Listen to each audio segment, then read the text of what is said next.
Niseme jambo moja kwa wanawake. Tunapozungumza wanawake, mjumuisho wa mama na mabinti pia. Leo ikiwa ni siku yenu, niseme maneno machache. Haiko kwenye ratiba hiyo, tunasema kwa uchache, tunateta kwa namna nyingine.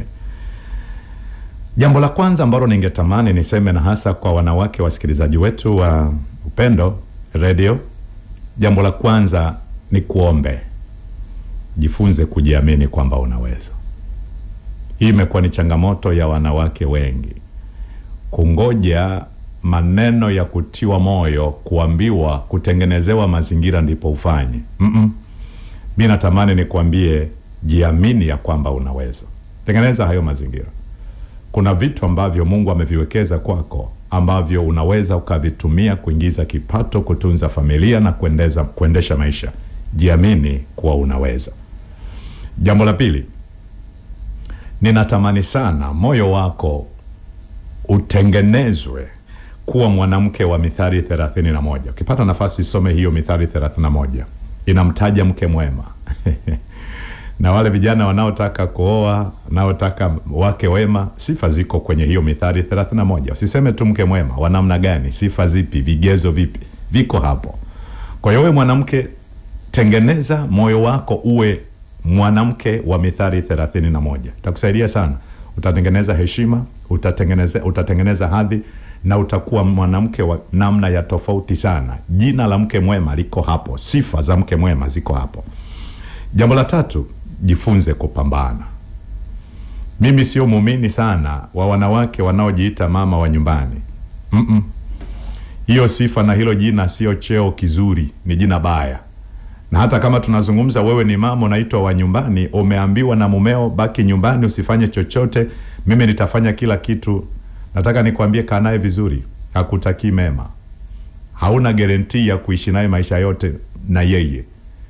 Umai kufunika macho siku moja alafu kawaza namna hii. Ninaomba Mungu amwepushie mume wako ubaya huo. Lakini umai kufunika macho ukawaza kwamba saa hiyo mume wako hayupo, utaanzia wapi kuishi maisha yako pasipo na mume? Kwa hayo maisha ya kukaa nyumbani kuanzia asubuhi mpaka jioni, maisha ya kusugua kucha na kupaka rangi kucha, maisha ya kukaa bila kujishughulisha na chochote, maisha ya kusubiri uwekewe inayoitwa kodi ya nyumba. Umai kujiuliza kidondoka unaanzia wapi? Hakuna watu wanaolia tena kilio kibaya wanapofiwa na waume, wakati waume zao waliwaaminisha ya kwamba wao ndo kila kitu. Sikiliza, huna guarantee na huyo mume. Mwenye hatima ya uhai wake ni Mungu peke yake. Jishughulishe, fanya kazi. Lakini na nyie kina baba, msiwaaminishe wanawake kwamba ninyi ndo kila kitu. Huwezi ukafanya kila kitu hata siku moja. Jifunze kutengeneza mazingira ya mke wako kuwa na kipato na wewe kuwa na kipato. Hayo ndio maisha tunayoweza kusaidiana sasa. Sasa ninajua ziko zile injili za kwamba mwanamume pambana kwa kila kitu. Mimi nataka nikutafakarishe, akifaje? Huko kupambana kwako kwa kila kitu, utamsaidiaje huyo mama uliyemwachia watoto, uliyemwachia kodi, uliyemwachia ada na mazingira mengine? Kwa lazima wakati mwingine tufikiri ya kwamba huyu mama ni kiongozi wa familia, huyu baba ni kiongozi wa familia. Hawa watu lazima washirikiane. Na kila mmoja lazima ajue namna ya kuweza kuitunza familia. Ninajua kuna gharama zake mmoja anapoondoka, lakini kuna uafadhali pale unapokuwa na mahali pa kuanzia. Nikutie shime, wewe unayedanganywa ya kwamba utapewa kila kitu. Na inawezekana unapewa na kila kitu, mpaka za kusukia. Lakini nataka nikwambie, siku akidondoka ndo utaelewa haya maneno. Simuombei afi leo, lakini natamani nikutahadharishe, hatuna guarantee ya uhai wa mtu hata siku moja. Pambana, fanya kitu. Jambo la 4, hakikisha unakuwa na chanzo cha kipato. Usiishi maisha tegemezi, maisha ya kumtegemea mtu kila kitu.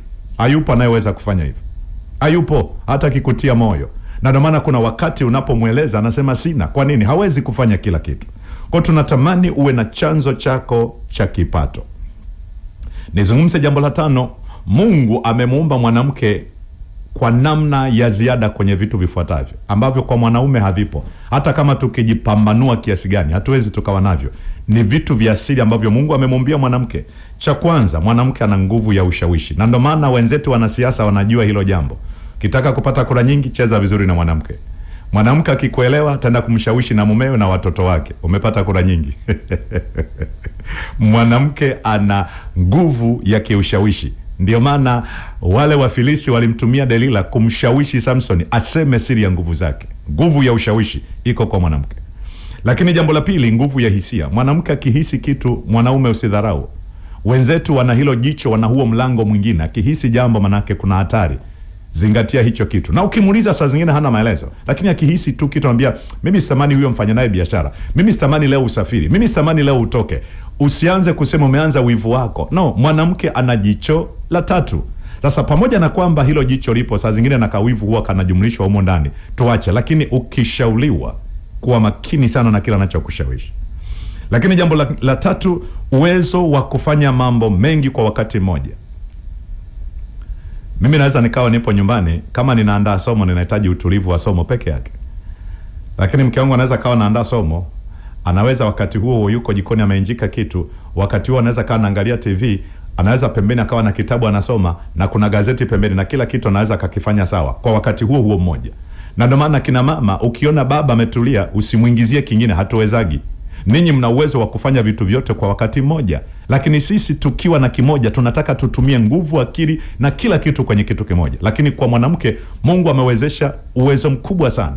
Kama na mtoto anaweza kawa anamnyonyesha, huku pembeni amekata nyanya, baadaye anapika hapo, yuko jikoni ananyonyesha, anaangalia tamthilia, lakini anaendelea na kupika, na kila kitu atakielewa na atakusimulia vile kilivyo. Ninachotamani, tumia hiyo nguvu vizuri. Vitumie hivyo vitu vizuri kwa ajili ya manufaa ya kanisa na taifa kwa jumla. Mungu awabariki sana wanawake.